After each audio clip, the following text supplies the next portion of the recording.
పెళ్ళైనా పండగైనా వేడుక ఏదైనా పట్టుచీరల ప్రత్యేక వేదిక వారాహి సిల్క్స్. తను ఒక రూమ్లో ఫోన్ మాట్లాడుతున్నారు.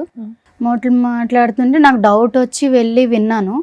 వింటే అన్నోన్ నెంబర్కి వేరే వేరే అమ్మాయిల నెంబర్లు పెట్టి వేరే ఒక అమ్మాయిని ట్రాప్లో తీసుకున్నారు. డబ్బుల గురించి అది ఇది మాట్లాడారు. నాకు కొంచెం డౌట్ వచ్చింది. తను ఫాలో చేశాను. ఫాలో చేసి తన ఫోన్ నెంబర్ అన్నీ చెక్ చేశాను. చేసి తన బిహేవియర్ కొంచెం ఇదిగా ఉంది. మా అమ్మ వాళ్ళకి చెప్తే తనకి నాకు విడాకులు ఇస్తారు అని చెప్పి నేను చెప్పలేదు.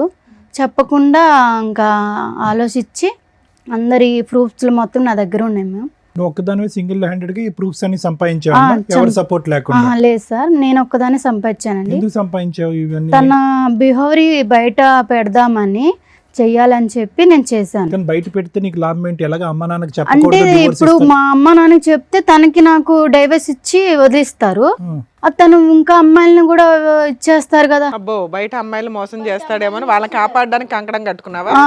ఇప్పుడు బయట అమ్మాయిలు మోసం చేస్తే బహిరంగం చేయాలి, కానీ ఎవిడెన్స్ తో బట్ట బయలు చేయాలి. అవును సార్. ఇప్పుడు అందుకు తను అలా చేస్తున్నాడు అని చెప్పేసి ప్రూఫ్స్ మొత్తం నా దగ్గర ఉంచేసుకొని మీ దగ్గరికి వచ్చాను. ఓకే, ఏం తీసుకొచ్చావా తల్లి చూపించడానికి? తీసుకొచ్చాను. మీ ఆయన పేరేంటి? సీను. శ్రీనుని పిలిపించరా అండి కొంచెం. శ్రీను గారు, మీ వైఫ్ తప్ప వేరే ఆడదాన్ని ఎవరి దాని వైపు మీరు నాకు అలాంటి ఉద్దేశమే లేదు సార్. నాకు తనంటే చాలా ఇష్టము. కానీ మీ ఆవిడ ఇక్కడ ఒక భయంకరమైన విషయాన్ని మోసుకొని వచ్చింది, ఆధారాలతో పాటు విత్ ఎవిడెన్స్తో. అవి బయట పెడితే నీ భాగవతం మొత్తం బయటపడుతుంది. నువ్వే ఒప్పుకుంటావా అవి బయట పెట్టమంటారా? ఒక్క నిమిషం ఆగితే మిగతాది ఏంటనేది నువ్వే చూద్దు కానీ. రండమ్మా.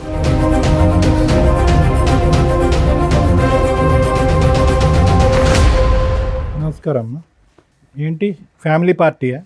సీను, ఎవరమ్మా వాళ్ళు? అదే అర్థమే తెలియదు. ఏ నోరు పడిపోయిందా ఇప్పుడు?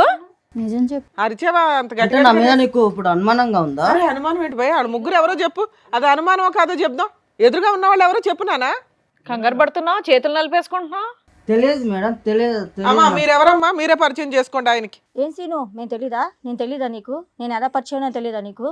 నా మీద ఏటేటో చెప్పావు, నీ కోసం నాకు చెప్పావు, ప్రేమించుకున్నాము, చేసాము. ఇంతమంది జీవితాలతో ఆడుకున్నావా? వాళ్ళిద్దరు ఎవరమ్మా? మీరెవరమ్మా? నేను ఎవరో నీకు తెలియదా? 4 సంవత్సరాల కిందట గుడిలో కళ్ళు తిరిగి పడిపోయాను. నేను హెల్ప్ చేస్తాను, రూమ్కి తీసుకువెళ్ళావు. తప్పు జరిగిపోయింది ఆ రోజు. నేను ఎవరు తెలుదా? నిజంగా చెప్పు. నీతో 4 years నుంచి రిలేషన్లో ఉన్నాడా తల్లి? అవును మేడం. కార్తీక మాసం కదా మేడం, గుడికి వెళ్ళాను.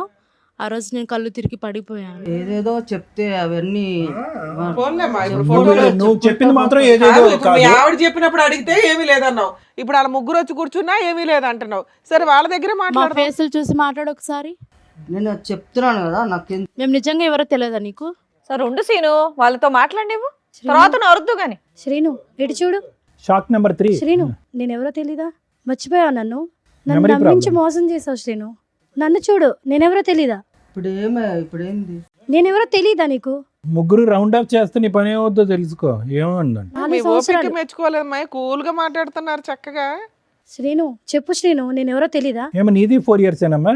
ఏమైంది నీ స్టోరీ ఏంటి? నన్ను ఇష్టపడి ప్రేమించాడు సార్. ఆ, ఒక పబ్లో పరిచయం నాకు. పబ్బు. నువ్వు ఈవిడేమొచ్చి పబ్బుకి గుడి. ఈవిడెక్కడో బ్యాంకులో సార్. ఈ బ్యాంకు గుడి ఏది వదలలేదు ఏ ఏరినా కూడా. నాకైతే పాప ఉంది. ఆయన వల్ల నాకైతే పాప ఉంది మేడం, 6 years. పెళ్ళవ్వలేదు. పెళ్ళి అవ్వలేదు. చెప్పే లోపు ఏమొచ్చి వీని ఫోన్ కాంటాక్ట్ లేదు, ఏమీ లేదు. 20 lakhs తీసుకున్నారు. నాకేమో 50 lakhs లేదు, పెడితే షేర్లో డబ్బులు వస్తాయి అని 20 lakhs తీసుకున్నారు. అంతలా తీసుకున్నాడమ్మా, నీకెక్కడవి? నాకు ముందు మ్యారేజ్ అయింది సార్. కాంపెన్సేషన్ వచ్చిందా, నష్టపరిహారం? మా ఆయన చనిపోయాడు మేడం. చనిపోతే నేను బ్యాంక్ వెళ్ళాను అనమాట. రాయడానికి ఎవరు లేకపోతే ఈ అబ్బాయి అక్కడ ఉన్నాడు అనమాట. హెల్ప్ చేస్తాడు అని రాయడానికంటే అలా పరిచయమైంది మేడం. మా ఆయన డబ్బులు వస్తాయని ఈ అబ్బాయికి తెలుసు. అవునమ్మా, భర్త చనిపోయినాక ప్రెగ్నెన్సీ ఎలా వస్తుంది తల్లి? అడిగారు మేడం. అక్కడ తెలియదు మేడం. అక్కడ మా ఇంటికి కూడా వెళ్ళడం మానేశాను నేను. ఆహా, మరి నెక్స్ట్ ఎవరు పుట్టారు? ఏం ద్వారా? పాప పుట్టింది మేడం. పాప. పాపకు ఇప్పుడు ఎంతమ్మా వయసు? పాపకి 5 years అండి. నీ దగ్గరే ఉంది పాప? పాపని నేనే పెంచుకుంటాను. ఇప్పుడు వరకు తప్పించుకుని తిరిగాడు, ఎక్కడ దొరకలేదా? ముగ్గురికి దొరకలేదు, మీ ముగ్గురికి? మీరిద్దరు ఏంటమ్మా? నువ్వు 4 years నుంచి పరిచయం గుడి ద్వారా, రెగ్యులర్ కలుస్తున్నాడా కలవడా? లేదు మేడం అప్పుడు నేను ఏంటమ్మా గుళ్ళో ఫెయింట్ అయ్యావమ్మా నువ్వు? నీ ఫోన్ ఇవ్వ, నా ఫ్రెండ్ కాల్ చేయాలని తీసుకున్నాడు. తీసుకుని తన ఫోన్కే కాల్ చేసుకున్నాడు. ఏంటి సీన్ ఇలా చేసామంటే జస్ట్ లేదు అది ఇది మాటలు కలిపి తప్పు జరిగిపోయింది మేడం. మాయ మాటలు చెప్పారు, నేను మాట మాట్లాడతానే తెలియనోడు పక్కన పడుకుంటే సిగ్గులేదు. అబద్ధాలా శ్రీను ఇవన్నీ? ఇవన్నీ అబద్ధాలు పచ్చి అబద్ధాలా, మామూలు అబద్ధాలు కాదు కదా? అబద్ధమే సార్ అది. బాబా ఈ కుటుంబాల చుట్టూరు నువ్వు ఏం రెక్కి నిర్వహిస్తా ఉంటావా ఇళ్ళ చుట్టూరు? మాయ మాటలు చెప్పి నన్ను మోసం చేశాడు మేడం. ఏమా నీకెలా పరిచయం? దానికంటే ముందు నీకు పెళ్ళయిందా చెప్పు? ఈయనతో కాదు. మిస్సా మిస్సెస్సా? నాకు ఆల్రెడీ పెళ్ళైంది మేడం. అమ్మా నువ్వు మిస్సెస్ ఇతనితో కాదు. పెళ్ళైన వాళ్ళ టార్గెట్ అనుకుంటా కుర్రాడికి. నా హస్బెండ్ తో కొన్ని గొడవల వల్ల నువ్వు దూరంగా ఉంటున్నావా కొంచెం తనకి హెల్త్ ఇష్యూస్ వల్ల నేను తనకి కొన్ని జబ్బులు ఉన్నాయి తెలిసి నేను దూరంగా ఉంటున్నా. వీళ్ళకి హెరాస్మెంట్, నీకు హెల్త్ ఇష్యూస్ వల్ల అమ్మా అతనికి దూరంగా ఉంటావు, ఇతను ఎలా దూరాడు? నేను ఇక్కడ నా ఫ్రెండ్స్తో హాస్టల్లో ఉంటూ జాబ్ చేసుకుంటున్నాను సార్. సో ఒకసారి ఫ్రెండ్స్తో సరదాగా పబ్కి వెళ్ళాము. పబ్కి వెళ్తే అక్కడ మా ఫ్రెండ్స్ ఫ్రాంక్ చేద్దామని చెప్పేసి దాంట్లో వోడ్కా కలిపేసి నీకు ఇచ్చారా? నాకు ఇచ్చారు. నువ్వు ఫెయింట్ అయిపోయావా? సో నేను తాగేసాను మేడం. మళ్ళీ అతను బండి మీద వెళ్ళిపో. బండి రెడీగా ఉంచుకొని ఉంటాడు. నేను తాగేసేసి నాకు మత్తులో ఏం తెలియలేదు మేడం. నీ ఫ్రెండ్స్ ఉంటారుగా. So vomiting చేసేసుకున్నా. ఫ్రెండ్స్ అలా చేసేసరికి నేను వామిటింగ్ చేసుకున్నా. సినిమాల్లో ఇవన్నీ చూసి సినిమాలో పెడతారు అనుకుంటా. ఇప్పుడు మీ అందరం చూసాక అర్థం అవుతుంది. వామిటింగ్ చేశాక సడన్ గా నా ఎదురుగా శ్రీనునే ఉన్నాడు సార్. సో నేను తెలియకుండా వామిటింగ్ చేసుకున్నాను. ఆ మత్తులో నాకేం తెలియలేదు. నిజం చెప్పు, నువ్వు అబ్బాయి కోసం వెళ్ళావా, అబ్బాయిల కోసం వెళ్ళావా అక్కడికి పబ్కి? కా- అమ్మా పబ్కి ఎందుకు వెళ్ళావు? ఏదో సరదా చూసి ఎంజాయ్ చేసి రావడానికి. అది తాగావు, తాగిందా నువ్వు నోరు మూసుకొని నీ ఫ్రెండ్స్తో పాటు రూమ్కి వచ్చేయచ్చుగా. వామిటింగ్ అయితే అతను ఎవరో మొక్కుం తెలియనోడు కాపాడితే కాపాడించుకుంటావా? సరే తర్వాత ఏమైందమ్మా? అలా వామిటింగ్ చేసేసుకునేసరికి నేను కొంచెం క్లీన్ చేసుకుని వచ్చాను. తను కొంచెం హెల్ప్ చేశాడు నాకు. హెల్ప్ చేసి మంచి మాటలు అవి చెప్తూ మాతో కొంచెం మంచిగా ఉన్నాడు. ఇవన్నీ మీరు నిజాలని ఎట్లా నమ్ముతారు సార్? నీ ముఖం మీదకి ఒక ముగ్గురు మహిళలు వచ్చి కూర్చొని మాట్లాడుతుంటే నువ్వేమన్నా పెద్ద ఇదే నీ గురించి వాళ్ళందరూ వచ్చి చెప్పడానికి? అందుకే అమాయకురాలు చిన్న పిల్లని చదువుకునే పిల్లని తీసుకొచ్చి పెళ్లి చేసుకున్నావా? వీళ్ళకేం తెలియదని. ప్లాటింగ్ ఆ అమ్మాయిని ఎలా చూసుకున్నానో అమ్మాయికి తెలుసు. నీ వల్ల నలుగురు ఆడపిల్లల జీవితం నాశనం అయ్యాయి. నువ్వు మళ్ళీ మాట్లాడే రైట్స్ నీకు లేవు. లేదు నీకు. కానీ ఆ 20 లక్షల సంగతి చెప్పు, చాలా పెద్ద అమౌంట్ అది. మేడం అడిగారు. నాకు 20 లక్షలు తెలియదు సార్. మనిషి తెలియనప్పుడు 20 లక్షలు నాకెందుకు నేను గుర్తొస్తాయి? 15 లక్షలు ఇచ్చాను మేడం. ఎక్కడో అమ్మా మీకు ఈ లక్షల లాటరీలు తగులుతాయి మీకు. సో నేను సేవింగ్స్ అవి వర్క్ చేసుకుంటే నేను సేవింగ్ చేసుకున్న గోల్డ్ అవన్నీ ఇస్తారు తల్లి. ఈ ఎపిసోడ్ చూస్తే సగం మంది క్యూ కడతారు మీలాంటి వాళ్ళ కోసం. నువ్వేమ్మా నువ్వు కూడా ఎన్ని ఇచ్చావు తల్లి? ఫోన్లే బతికేవు తల్లి. ఈవిడ సంతకం పెట్టినందుకు 20 లక్షలు ఇచ్చింది. నువ్వు వాంతు కడిగినందుకు ఏమొచ్చి నువ్వు 15 లక్షలు ఇచ్చావు. అంటే బొటిక్ పెట్టిస్తానని చెప్పి నమ్మించాడు మేడం. నీకు అందుకని business అని చెప్పాడు. ఇచ్చాను. మీకేం చెప్పాడండి? ఏం లేదు మేడం, పెళ్లి చేసుకుందాము మనము అనేసి అని చెప్పాడు మేడం. పెళ్లి చేసుకున్నాక ఇవ్వచ్చుగా, ముందే ఎందుకు ఇచ్చారు? సరే ఇక్కడికి ఎందుకు వచ్చారమ్మా? ఈవిడ ఎందుకు వచ్చిందో తెలుసా? మీ అందరి ఇన్ఫర్మేషన్ ఎందుకు ఇచ్చిందో తెలుసా? ఈయన విడాకులు ఇస్తే ఈవిడ విడాకులు ఇచ్చేయాలని ఫిక్స్ అయింది ఆల్రెడీ. ఇతని క్యారెక్టర్ తెలిసి వాళ్ళ ఇంట్లో వాళ్ళ పేరెంట్స్కి చెప్తే వాళ్ళు ఆల్రెడీ ఒప్పుకున్నారు.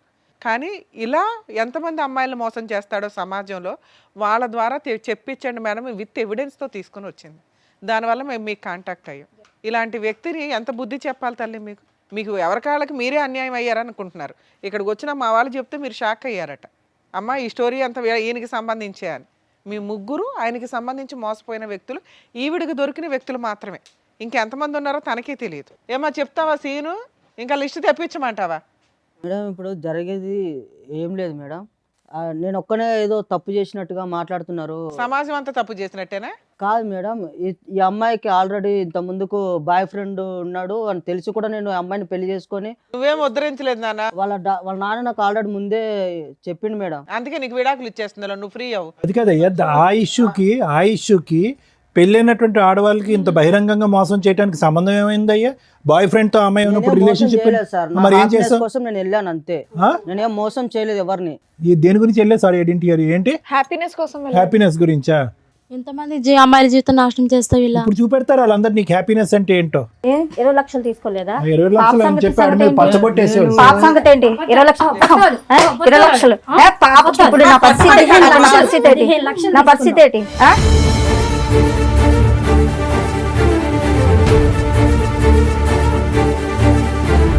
ఎంతమందిని మోసం చేస్తావు చెప్పు. సరే మాడి పడవలసిన డోస్ పడింది వెనకాలమ్మా.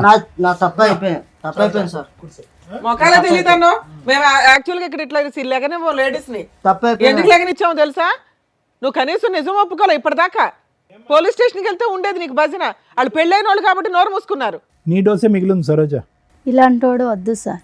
నువ్వు వద్దులే, అది నువ్వు ఫిక్స్ అయ్యి పెద్ద ఆలోచనతో వచ్చావు. కానీ మీరు ఎంత ఆచి తూచి ఎంత జాగ్రత్తగా అడుగు వేయాలి మీరు జీవితాలు.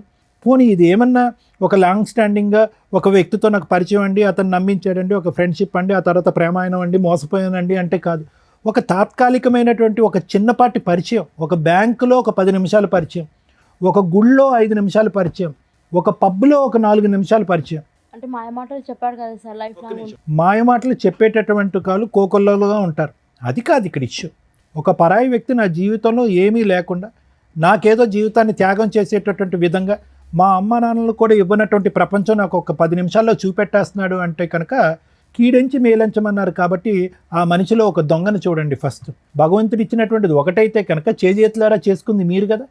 మరి ఏం చేద్దాం డాక్టర్ గారు, ఇలాంటి వ్యక్తిని ఎలా కనిపెట్టాలి, ఎలా పసిగట్టాలి? మాలాంటి ఆడవాళ్ళు ఇప్పుడు ఇది ఈ అమ్మాయి సామాజిక మెసేజ్తో వచ్చింది సరోజ. కేసు సినారియో అయితే అందరికీ తెలిసిపోయింది. మోసపోయినటువంటి 3 ఆడవాళ్ళు పాస్ట్, కరెంట్ మోసపోయినటువంటి ఆడది ఇక్కడ కరెంట్. ఇక్కడ దాకా వచ్చిన వాళ్ళు ఈ నలుగురే. చాప కింద నీరులాగా ఇలాంటివి సమాజంలో కామన్గా లక్షల్లో కోట్లలో జరుగుతూనే ఉంటాయి. ఇది ఒక ఎగ్జాంపుల్ అనుకోండి. ఎవరైతే ఈ ఎపిసోడ్ చూస్తున్న మహిళలు ఉన్నారో, మెయిన్గా ఇలాంటి కాస్త ఫైనాన్షియల్గా బాగుండి అలాగే భర్తలతోటి దూరంగా ఉండడము, విడోస్ లాగా ఉన్న మహిళలు, సింగిల్ ఉమెన్స్ ఎవరైతే ఉంటారో వీళ్ళతో ఫ్రెండ్షిప్ చేస్తూ ఫ్రెండ్షిప్ తోటి డబ్బు వసూలు చేసేవాళ్ళు, ఫిజికల్ రిలేషన్ కంటిన్యూ చేసుకుంటూ డబ్బులు వసూలు చేసే బ్యాచ్ చాలామంది ఉన్నారు బయట సమాజంలో. వాళ్ళ టార్గెటే మీలాంటి వీక్ మైండెడ్ పీపుల్స్. ఫైనాన్షియల్గా వీక్ ఉండరు. మీరు తల తాకట్టు పట్టినా డబ్బు తీసుకొచ్చి ఇస్తారు. తర్వాత బయటకు వచ్చి కేసులు వేయలేరు, పరువు పోతుంది. 2, ఆ వ్యక్తి ఎక్కడున్నాడో వేరే అబౌట్స్ తెలియవు.